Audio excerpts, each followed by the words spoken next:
back to another video. The Hybrid Prince brought us into an entirely new Wings of Fire arc, opening many chapters, while simultaneously closing others. Despite various plot holes being patched and questions getting answered, there were still two huge elements added to Book 16, and they were just introduced. What are they, and what could they be setting up for the future of WAF as we know it? I'm going to dive into both of these brand new questions and more in today's video. But before we begin, a huge shout out to my patrons! Derver95, Thistle, Noobto, Pyronuke, Afro, Pancake, Escarada, Adequin, Alex Cleaver, Moonclaw, Isaac, Iris, Minecraft9, Pantala Resident, Horizon the Furwing, Crystal, and Phantom the Dragon. Thank you all so much for supporting me. Links to their social medias are in the description down below. Anyways, without further ado, let's get into the video. This is your formal spoiler warning. Since the Hybrid Prince is out, we're going to be delving into huge plot points. If you want to head into the story in the dark, now is your time to click off. Go check out my spoiler-free review to tell if Book 16 is for you. To the rest of you still watching, let's talk about one detail introduced here that seems small at first, but I think was brushed off for a reason. 𝙈𝙤𝙍𝙬 is a wild-wing healer in the Dungeon Isles. When a familiar face makes an appearance here, we find out this dragon is a descendant of Fathom and Indigo themselves. 𝙈𝙊𝙍𝙬 has been passed down by the generations, still as loving and adorable as ever. But wait, how did 𝙈𝙬𝙍's family get here? Through some exposition, it's revealed to us that Waterfall is the SeaWing who first ended up on the secret island. She brought her beloved wooden octopus with her. Waterfall was an animus, and when she became trapped, she used her magic to make life on the Dungeon Isle better.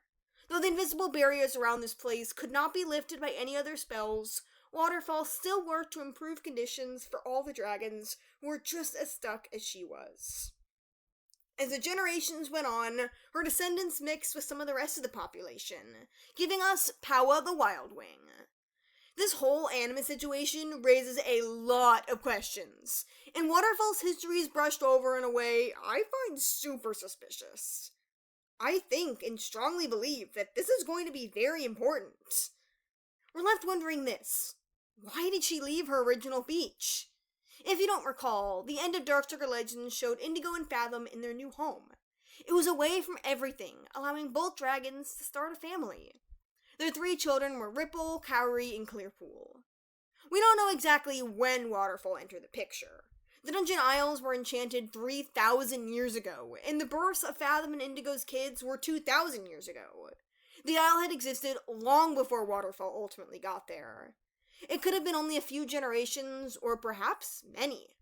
Where were her siblings, if any were around? Did these descendants have a falling out that separated them? It could be how Animus magic returned to the SeaWings, as the genes still stayed there. Perhaps everyone else who was still alive by the time of this possible fight rejoined the tribe, but Waterfall did not. She could have been an outcast, maybe because of her magic itself, and the stories about it her family passed down. Waterfall very well could have left with 𝙈𝙁𝙍, flying just anywhere for refuge or new life. When she'd land on the island, though, she'd soon find out that she was trapped. The SeaWing changed life for everyone there, which is confirmed, going down in history and ending up memorialized as a glorious statue. The story behind how Waterfall ended up in the Dungeon Isles has to be important. I mean, you don't just introduce 𝙈𝙬𝙍, a descendant of Fathom and Indigo, and have that not be setting up something major. What do you think happened to this mysterious animus from long ago? Why did she leave a place seemingly safe? And do you like my thoughts on how it could have gone down?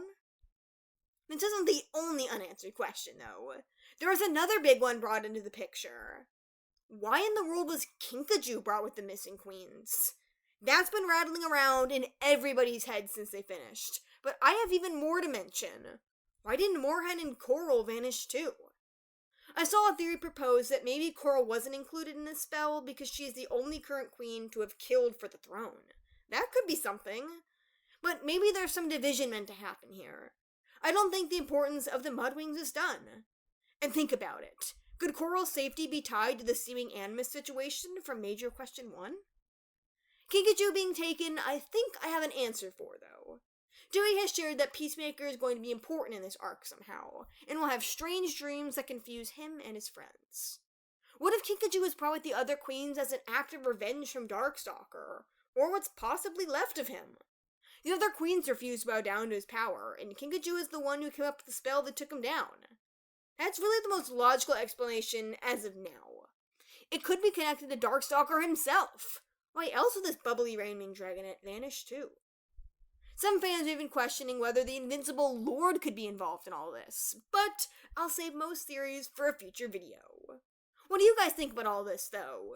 Which of these unanswered questions has been on your mind the most, and do you have any guesses about them? Let me know down below. Thank you all so much for watching, and I'll see you in the next video. Bye.